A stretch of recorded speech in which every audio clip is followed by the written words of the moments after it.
Hi friends मु दीपा आपण मानक सहित गोटे नुआ रेसिपी शेयर करुच्ची जोटा कि आलू भेंडीर तरकारी। फास्ट आपण आलू आउ भेंडी को भलसे काटी नेबे आपण इच्छा अनुसार जेकोसी शेप देके काटी नेबे।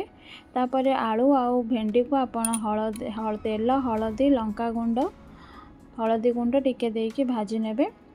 तापर टमाटो को मध्य आपण माने टिके भाजी नेबे, टिके ब्राउन ब्राउन हो गले आपण काढ़ी देबे। तापर टमाटो को भाजी नेबे। तापर आपण टिके तेल दे ता देहरे पियाज देदेवे। आउ गोटे कथा भूली गली, आपण माने कौन करेंगे ना सोरिष धनिया गोटा धनिया जीरा ब्लैक पेपर बा आमर गोलमरीच आ रसुण को पेस्ट करके रखिदे जोटा मुझे अलरेडी रखीदे से आपण मानक देखई पारिनी। तो सेटा को पेस्ट करदे ग्राइंड कर पेस्ट कर रखि थे आपणकर जी मसला दरकार। तापर आपण कढ़ाई टिके तेल देदेवे। तेल देला पर पियाज को देदेवे। पियाज आपण टिके हलदी लंका गुंड लुण देदेकी टिके भाजी नेबे। तापर आपण टमाटो को टिके चुन चुन करी काटिके रखिदेवे ताको आपण पकेदेवे। पकईकी ताको टिके कषिदेवे। टिके कषिदेला परे आपण जो रखिथिबे ग्राइंड करके जो पेस्ट टी ताको आपण देदेवे। देदेला परे ताको किछि समय कषिबा पई छाड़ीदेवे। ता देहरे रेड चिली पाउडर टिके पकईदेवे मसला रे। ताको कषिबा 5 मिनट खंडे ताको कषिबा पई छाड़ीदेवे भलसे। ताको एमती कषिदेवे कषि चलिए। कषि देखो केते फुटुची तादर मुझे ब्लैक पेपरटा गोलमरीच जेहेतु दे नी से ग्राइंड कला बेले तो मुझे तार पाउडरटा को पकई मसला ता सहित ग्राइंड कर नी सहित मुझे रेड चिली पाउडर जो काश्मीर रेड चिली पाउडर को दे कलर पाई। टमाटो अल्प पकेबे आपण बेसी पकेबेनी बेसी खट्टा जो जेहेतु आमको आंबुल पकेबार अच्छी तो से टमाटो को देखिए आपण मैंने पकेबे। टमाटो अधिक देदेले आउ कौन आम आंबुल पकई पारे बेसी खट्टा हो खाई हेबनी। तो से आप कम पकेबे टमाटो को। तापर देखिए मसलाटी कषि हो गला तापर आपण रखिथिबे गरम पानी फुटेकी रखिथिबे जोटा गरम पानीटा को टिके उषुम करके गरम पानी फुटुथो ताको रखिथिबे। आ गरम पानी ही सब तरकारी देबे जेकोसी तरकारी एटा तो समस्त जानिथिबे जे तरकारी टेस्ट आसीबापई तरकारी टेस्ट एनहांस होगापई दबा कथा गरम पानी जेमता टेस्ट अलग किछि न हो।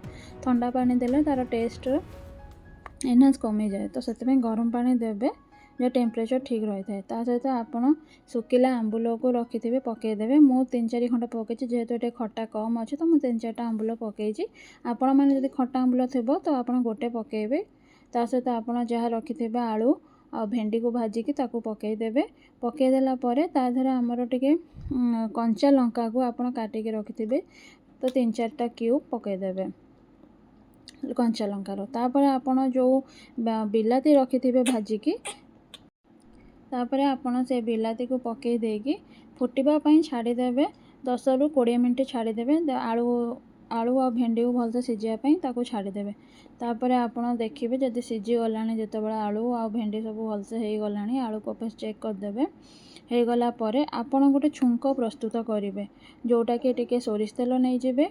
आपण जो तेल भी व्यवहार करें मु सोरिष तेल नहीं तो सोरिष तेल भल लगे तो सोरिष तेल टिके 5 फुटण देदेवे। तापर ड्राए चिली आमर देदेवे जोटा सुखिला लंका देदेवे। तापर छेचिकी रखिथिबे गोटा किछि रसुण तो ताकू देदेवे।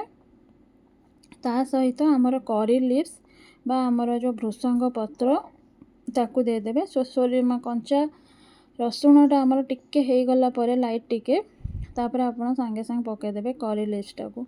करी लिव्स को देकी आपण छुंकटा को प्रस्तुत करिकी देदेवे तरकारी रे एवं तापर लिडटा को ढंकई देवे किछि समय पाई जेहेतु तरकारी भितर तार बास्नाटा खेलीजिवो बोली ओपन छाड़िबे नहीं खोला छाड़िबे नहीं ढांकणाटा देदेवे।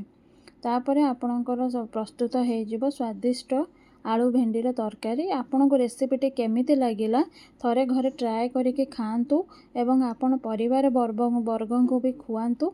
तो सेमानंकर रिव्यू नियंतु कि केमिति लागुची सेमानंक पचारंतु एवं थर निहाती भाव में ये तरकारी ट्राए करूँ सतरे बहुत ही बढ़िया लगे। आपण रुटी सहित भी खाई पारिबे भात सहित खाई पारिबे जेकोसी माने जेकोसी गोटे आइटम रे आपण ताको खाई पारिबे। ମୁଢ଼ି ସହିତ ବି ଆପଣ ଆକୁ ଖାଇପାରିବେ। ଆର ଗୋଟେ ଅଲଗା ଟେଷ୍ଟ ଏନହାନ୍ସ ହେବ। ଆପଣମାନେ ଥରେ ଟ୍ରାଏ କରି ଦେଖନ୍ତୁ। ବାସ୍ ଏବେ ଆମର ରେଡ଼ି ହେଇଗଲା ଆଳୁ ଭେଣ୍ଡିର ତରକାରୀ, ଯେଉଁଟାକି ଟିକେ ନୂଆ ଷ୍ଟାଇଲରେ। ଆଉ ଆପଣ ଏ ରେସିପି ଟିକେ ଟ୍ରାଏ କରନ୍ତୁ ଆଉ ମୋତେ କମେଣ୍ଟ ଡାଉନ୍ କରିକି କୁହନ୍ତୁ କେମିତି ଲାଗିଲା। ବାସ୍ ଯଦି ଆପଣଙ୍କୁ ରେସିପିଟି ଭଲ ଲାଗିଥିବ ତାହେଲେ ମୋ ଭିଡ଼ିଓକୁ ଲାଇକ୍ କରିବେ, ସେୟାର କରିବେ, ସବସ୍କ୍ରାଇବ୍ କରିବେ। And thank you for watching.